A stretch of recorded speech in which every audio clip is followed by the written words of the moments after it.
Have you ever looked into the eyes of someone you trusted? Someone you laughed with, cried with, built moments with, and suddenly felt a slow, unsettling shift in your chest, like the foundation beneath your soul was breaking in silence. That moment isn't loud like thunder. It's quiet, paralyzing. It's the second you realize that behind the smile, behind the affection, behind the warm touch of their words, lives something you missed entirely.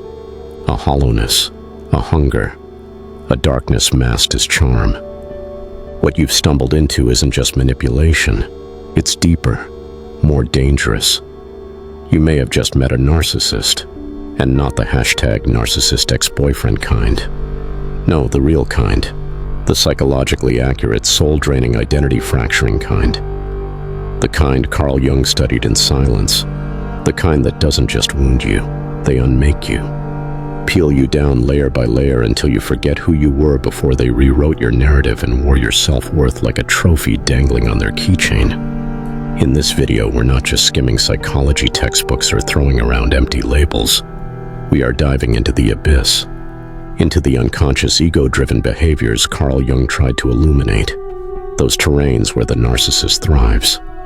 We're unveiling the 5 core types of narcissistic personality structures, not just to name them, but to give you back your clarity and your breath.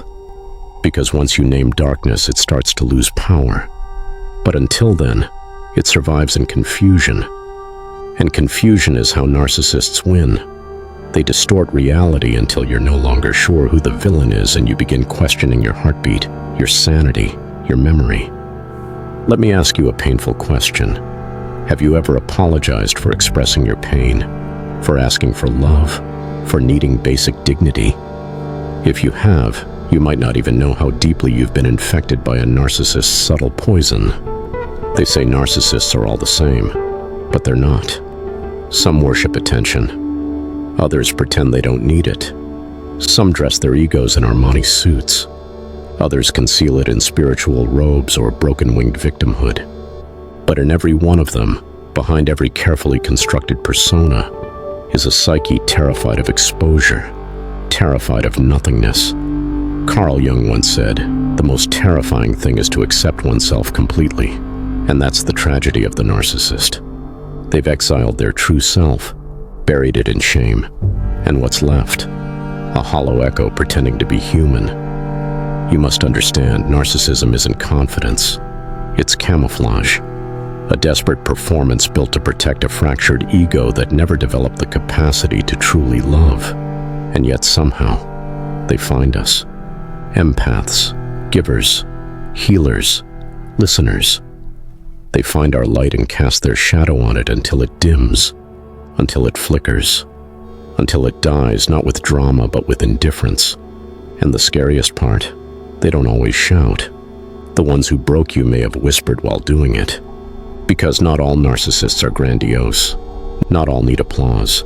Some crave pity instead.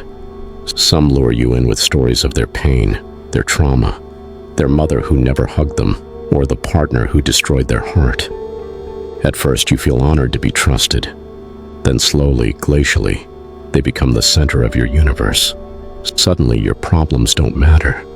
Your voice is too loud. Your needs are a burden. And because they never scream at you, you convince yourself they can't be hurting you. But damage can be inflicted with silence, too. In fact, the most dangerous narcissist isn't the one who humiliates you. It's the one who makes you do it to yourself. You begin editing your emotions, doubting your instincts, betraying your intuition just to be loved by someone incapable of loving anyone, not even themselves. Carl Jung warned us that any part of the psyche left in shadow will rule us from the dark. And that's what narcissists do. They split off shame, vulnerability, empathy, and then spend a lifetime projecting it onto everyone else. If they feel worthless, they'll make you feel lesser. If they harbor rage, they'll provoke yours just so they can say, "See how crazy you are." It's not madness, it's method. It's a labyrinth built from half-truths and blame, one where the farther you walk, the more lost you become. They will remember every mistake you've made, but forget every sacrifice you gave. They'll weaponize your past, mock your healing journey, and then say you're too sensitive when you ask for the bare minimum. And when you finally reach a breaking point, when you escape their orbit of chaos, they'll reinvent the story to make sure they're still the protagonist. Because a narcissist would rather burn down the truth than let it threaten their fantasy. But here's what they never tell you. Underneath that persona, underneath the false self, there is a gaping emotional void. And if you listen closely, you'll hear how loudly they're screaming behind the mask. Every accusation is a confession. Every insult is a projection. Every manipulation is a cry for control in a world they can't face. But none of that makes their abuse your responsibility. Empathizing with a narcissist doesn't heal them, it just drains you. You cannot bleed yourself dry to fill their void. Until they are willing to face their unbearable truth, they will dehumanize you to avoid themselves. And so you must stop hoping they'll change. Stop begging for closure. Stop needing justice in a heart built for war, and instead, choose peace. Choose sanity. Choose to return to yourself. Because narcissists aim for the soul, they don't just hurt your feelings. They sever your identity from its foundation. They make you unrecognizable to yourself. But the truth is, your healing is remembering who you were before their voice got louder than your own. So how do you deal with them? You draw the line, and then you guard it like it's sacred, because it is. You walk away, not because you hate them, but because you finally love yourself. You stop explaining, stop justifying, stop giving them the benefit of the doubt. They will never understand your empathy, and it is not your job to teach it to them. Reclaim your silence, your energy, your authenticity. You're not dramatic. You're not unstable. You're not broken. You are being spiritually eroded by someone who called it love but used love as leverage. Letting go isn't betrayal, it's reclamation. And if they say you're too much, know they're only saying that because compared to their emptiness, your fullness is unbearable. You don't rise by fixing what's broken in them. You rise by resurrecting what's divine in you. Carl Jung understood that the shadow isn't meant to be destroyed. It's meant to be integrated. But a narcissist won't do that. Their entire existence is a performance designed to avoid the shadow. So you must stop standing in the audience wishing the act would end. Leave the theater. Rewrite the script. Because behind their voice there is only an echo chamber. But behind yours is truth, fire, clarity.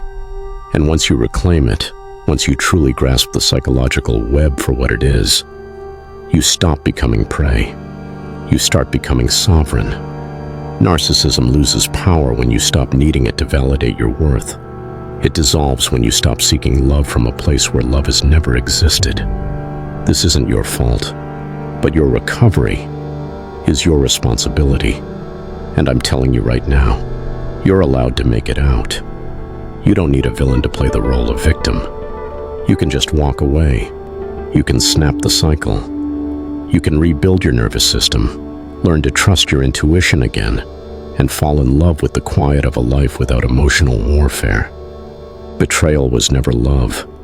Dehumanization was never intimacy, and their silence was never peace. But now, you know better. You see the mask. You hear the patterns. You feel the hollowness behind the charm, and that awareness, that brutal clarity, is your superpower. If you've made it this far, I want to know who truly understood the message. Leave the phrase, "I see through the mask now," in the comments, and let's see how many of you really grasp what it means to take your power back, to separate illusion from truth, and to heal beyond betrayal. If this video made you question something, if it made you see things from a different angle, like and subscribe because this is just the beginning. I'll see you in the next video. And remember, when the mask falls, the truth rises.